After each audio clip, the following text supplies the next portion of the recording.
Guess what we're barbecuing today? You got it, chicken. Ooh, chicken. I love the taste of a yummy, juicy barbecue yard bird.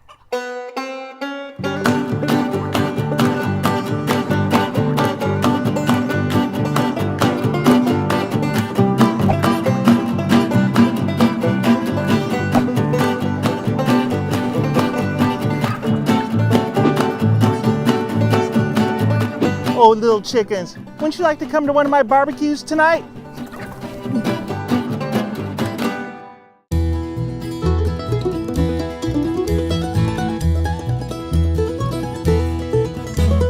Holy smokes, those suckers are hard to get. If we left it up to me, I don't think we'd be eating chicken at all. I'm glad that we stopped over at Jimm Meats and had Pat cut us up some chicken. We've come up here to Fullerton, California, and we've come to a public park.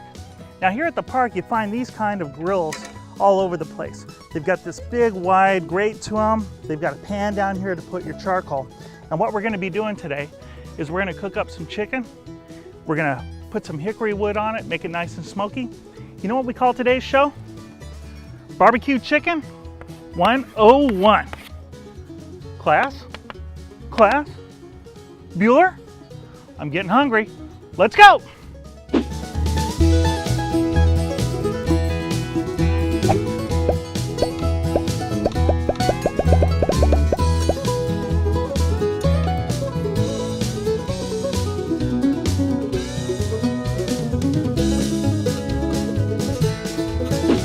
Now the first thing you're going to want to do when you get to your grill is clean it off. Remember, the previous barbecue master, he left and he left a bunch of debris just for you. So just bring your brush, wipe down the top of the grill like that. That's going to help a lot. So once you get all your stuff set up at the park, the next thing I want you to do is get your charcoal lit. Now I know you watched the other video I made on how to start charcoal, so we don't have to go through with that again. And I'm sure you brought your chimney with you. Let's get it going. So besides just cooking on a charcoal, today I've decided we ought to give our chicken some good hickory smoke flavor. What I brought today is the Best of the West hickory smoking chips. Besides hickory, they make apple and some other flavors. Now there's two ways to cook using briquettes and smoking chips. One is you can put your chips directly on the flame, which means they'll burn real hot, real fast, and real smoky. The second way is to put your chips into water, let them soak for about 20 minutes. Then when you put them on your flame, they'll burn a lot slower, they'll still be smoky, they'll last a lot longer, and you'll have a much more even heat. Class! Class! Now we've got our 9 pieces of chicken to go here. And you know what, there's about 1,000,000 ways to cook chicken, and we don't really have time to do 1,000,000 ways. There's everything from leaving it plain to sticking a beer can up one of those suckers. But today all we're gonna do is we're gonna put a little spice on one half of our chicken. The spice comes from the Salt Lick from Driftwood, Texas. If you ever get a chance to go visit the Salt Lick, believe me, it's a barbecue experience you will never forget. Now I'm not a big fan of barbecue sauce, so if you have a barbecue sauce you'd like me to try, why don't you leave a note for me on the comments section of the YouTube page. Now the trick with using barbecue sauce is you wanna cook your chicken, wait till it's about 10 minutes before it's all done, then you spread your barbecue sauce on the chicken. It'll keep it from burning and getting caramelized. It'll come out a lot better, trust me. Okay, so here's our full breast here, and let's spice these guys up. Let's give them a good liberal coating on both sides. Salt Lick is great stuff. This is gonna be really good chicken. We're gonna leave these pieces plain. We're gonna put our barbecue sauce on them later. Looks like our coals have burned down pretty good. Let's go ahead and transfer them onto the plate.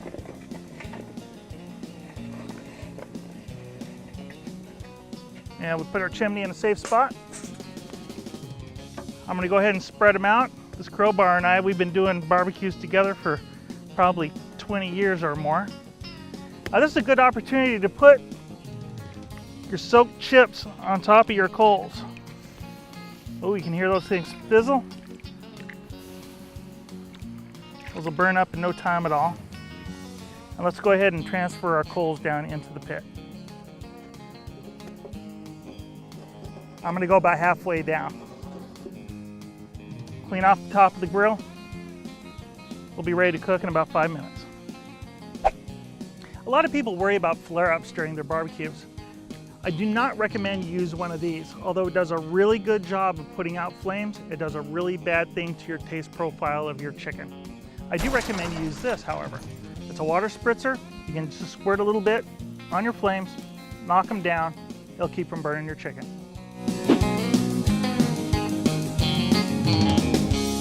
To help prevent the chicken from sticking to the grill, I'm going to squirt some grapeseed oil on top of the grill and then wipe it down a little bit. Grapeseed oil is great because it has a high smoke temperature, won't cause the flare-ups.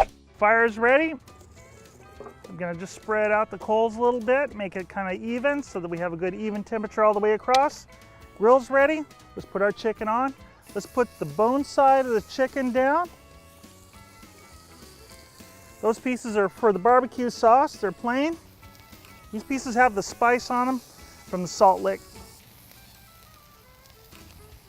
Ooh, baby, here we go. We got a ton of smoke coming out of here. That's coming right off those hickory chips. This is gonna be some great chicken. All right, these babies been cooking for a while. Let's give them a turn. Oh yeah. We're getting some chicken cooked now, baby. Look at that. Look at that nice leg on there. You can still see though, if you look, pretty raw on that side. One thing about chicken is you want to make sure that you cook it all the way through. In just a minute, I'm going to put my thermometer on these guys. We're going to see if we can get them up to temperature. All right, we're coming up to temperature now. We're at 157, 158. We're shooting for about 160, 165. I'm going to go ahead and get our barbecue sauce ready to go for those pieces. Okay, so we're going to put on some barbecue sauce on our chicken now. I'm using the silicone brush. You can see that. These are pretty cool because they don't leave the bristles on the meat. And they're very easy to clean. Turn these puppies over. Okay, now's the time we got to be careful with our heat because that barbecue sauce will burn up and caramelize very quickly, especially when we've got heat so close to the bird. Get that good and spread on there.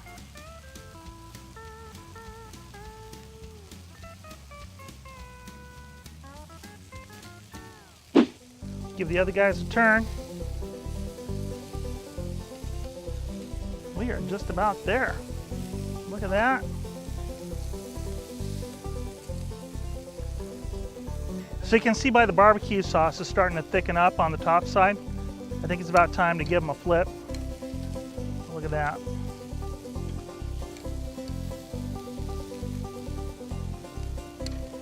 Now remember, don't use the barbecue sauce that you basted the chicken with as dipping sauce later. You don't want to cross-contaminate your chicken. Okay, we're all set. Our chicken is done.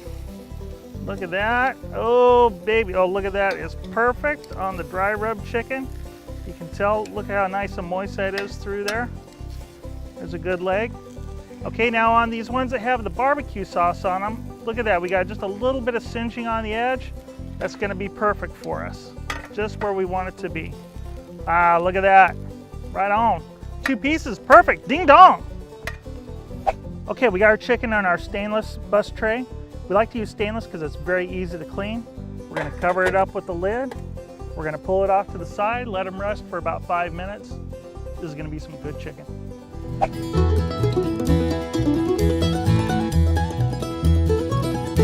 All right, let's see how we did here. All right. We got some barbecued chicken with the barbecue sauce on it. That's that nice looking leg.